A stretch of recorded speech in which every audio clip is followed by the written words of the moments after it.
Hey guys, what's up? Welcome back to my channel. So I have been getting so many messages, comments, and everything over the last couple of months with just a lot of you guys who are just getting into mountain biking, which I think is absolutely amazing. And if there's one, or a couple good things that have come out of COVID, I think that's one of them. Just people really getting more involved in the outdoors and also falling in love with mountain biking. I think that's just amazing. So with that, I've gotten questions on, Morgan, what bike should I get? What should my first bike be? To, how do I overcome some fears? How do I get better?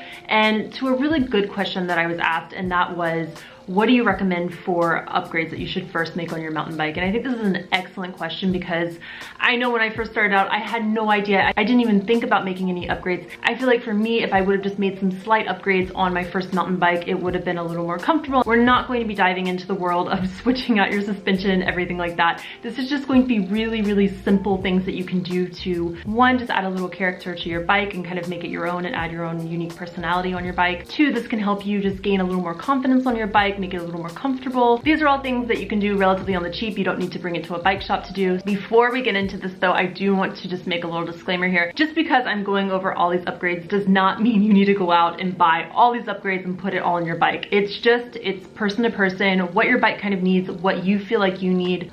This is more just a guide on little things that you can do to hopefully improve things on your bike. So let's get into it. Okay, so let's start with the handlebar. And I have received some comments about this on people reaching out asking me what size that they should go with on the handlebar. And a handlebar is really, really important because there's so many different size handlebars. And I know from personal experience, my very first bike that I got was a very, very narrow handlebar. And this again is going to differ from person to person. Everyone has their own, personal preference on these.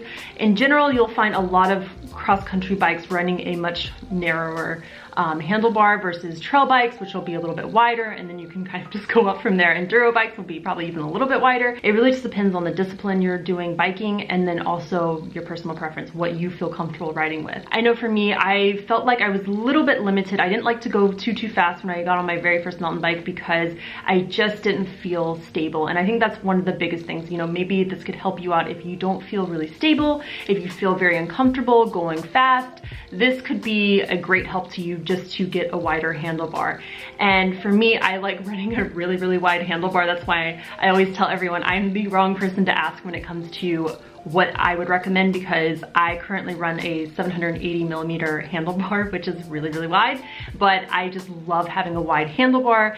I just feel so secure, so stable. And if you're someone who's like, I have no idea what size handlebar, I would even need or want, maybe just take a broomstick and just kind of measure out some handlebar sizes that you're looking at and see how that feels holding it and see what feels most comfortable to you as an easy way to do it. Next are platform pedals. So most entry-level mountain bikes will come probably with plastic pedals, and a lot of them will have those plastic prongs on them, which are great too for a while. But if you really want to knock it up a notch, you could get ones that have the metal prongs on them. You're not going to have a lot of issues with your foot slipping off, and you might just feel a lot more secure and planted, which is very important. So that's another easy upgrade that you can do. Moving right along. Now, grips. This is a really, really tough one because there's so many grips out there. There's so many. So I can't possibly say, oh, you should do this one, this one, this one.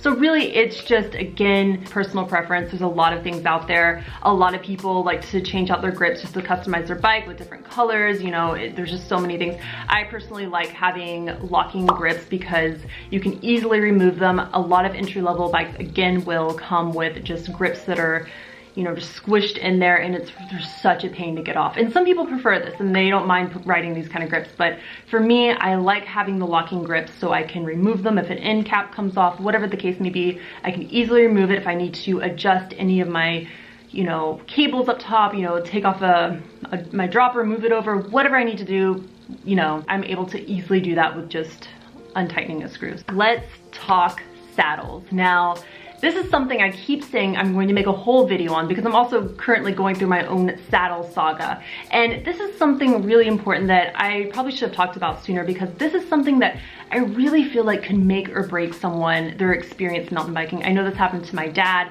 and it's not having the right saddle. So if you just went out and bought a mountain bike It's very, very rare to buy a mountain bike and the seat just automatically works and it's perfect. You don't have to try on any other saddles or anything like that. It's the perfect saddle for you, because this is like trying on a pair of shoes. It's not a one size fits all kind of deal. You really have to figure out which saddle is the best for you and matches your sit bones. Now, there's a lot of different ways on measuring your sit bones. Trying to figure this out, the simplest way, you can Google, also do like a quick YouTube search on here to figure out how to measure your own sit bones. But the easiest way is just to go into a shop and be professionally fitted. You sit in one of these little stools and it will, when you get up, it'll leave a little gel imprint of your sit bone. And then from there, they can measure the width of your sit bones. This is the easiest way of just figuring out your width and what size saddle you should be looking for. There's also a lot of bike shops that do demos like this, and I'm currently doing their demo program where I've just been trying out a bunch of different saddles, and it's great because you don't have to buy like $80 saddles every time and just only to find out it's really not that comfortable. I don't like it.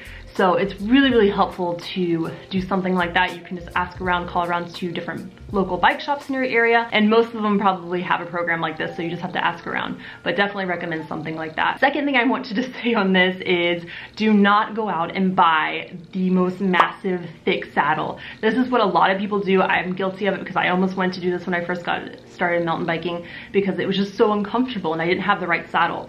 And you don't want to do this. It's just, don't go there, guys. Don't do it. It's dangerous. You're going to have like this object that's going to be in the way. If you're doing beach cruising, just leisure riding, sure, that's what that kind of seat's for. But if you're really doing trail riding and all mountain kinds of riding, then this is not something you should do. You should really get fitted for a saddle. So I'll leave it at that. That's my saddles appeal for you guys. Lastly, this is something I wasn't going to include in this video because it could kind of be controversial, depending, I don't know. It's one of those things, you don't know what you're missing until you try it, and that is a dropper post. This is probably an upgrade I would say do not make right away. Wait until you've really had time on the bike, especially if you're just getting a mountain bike for the first time and you have no prior experience whatsoever. Just get a feel for a bike, have this kind of on the back burner when you know, if this turns into something, you know, you're doing every single weekend and truly, truly love it, then maybe have that is a future upgrade that you have on the back burner. This is a really, really awesome upgrade, and probably having a dropper post to me was probably one of my top favorite upgrades that I made to my bike. So I've been running a dropper now for 2.5 years, something like that, and it's something so many of you guys here on YouTube are like, you're not going to be able to live without it once you have it, and you're absolutely right. When you don't have a dropper, you know, say that you're going downhill, you lower your seat to go downhill, and you're going down, down, down, and then all of a sudden, oh, I have to go back uphill, so then you raise your seat to go back uphill, so then you're climbing, oh, and then you have to go down again, and then by the time you have to go back down again, you're kind of just like, well, screw it, I'm not going to drop my seat again, I'm just tired of this, so therefore it gets a little more dangerous. You know, I know there's some people that ride with their seat always up, but for me, that's it. No, I will get ejected over my handlebars. So really, I just feel a lot safer always dropping my seat. It can keep you just a little bit safer. So that's something I really, really recommend. It also makes you just so much more efficient. It's one of those things that kind of sounds crazy, especially if you're just starting out and you've never had one. It just sounds crazy. I mean, I was that person that was like, it's not a necessity, guys. I don't need it. And then I got one, I was like, mind blown. I was like, this is a game changer. This is amazing. But definitely have that on the back burner if you haven't had your bike for long and you're just trying to feel things out, because if you have a 3x or 2x, whatever, it could kind of get a little bit just too much until you really have the gears down and everything like that, because then you're adding an extra thing that you have to do, you know, dropping your seat, lowering gears, and you're just, you know, fumbling around in your cockpit right there. So really, you know, like I said, if you're really just starting out, maybe put that on the back burner. Also, I want to mention, generally with droppers, this is something that you'll find, you know, on trail bikes and enduro bikes and so forth. Something that a lot of cross-country bikes don't have just because you're worried with weight. So if you have a cross-country bike and that's the kind of style that you're riding, you know, that might not be something you want to put on your bike, but again, it could be just a personal preference. If you're really watching the grams on your bike and you're one that's really a stickler for how much your bike weighs, then it may be something that you should stop and think about. But if you're doing trail riding and that kind of stuff, then highly, highly recommended dropper. Anyways, guys, those are just my kind of top upgrades I would recommend that you can do relatively on the cheap. Like I said, the dropper is not really a cheap upgrade, but over the years, the price on droppers have come down somewhat. Hopefully this was helpful. Tell me what your favorite upgrade, if you've already made upgrades to your bike, tell me what your favorite upgrade was that you've made to your bike. Like I said, mine was definitely the dropper and probably the first upgrade I actually did to a bike. So yeah, I absolutely love it. But anyways, I will see you guys in my next video. As always, don't forget to like, share, and subscribe, and bye guys.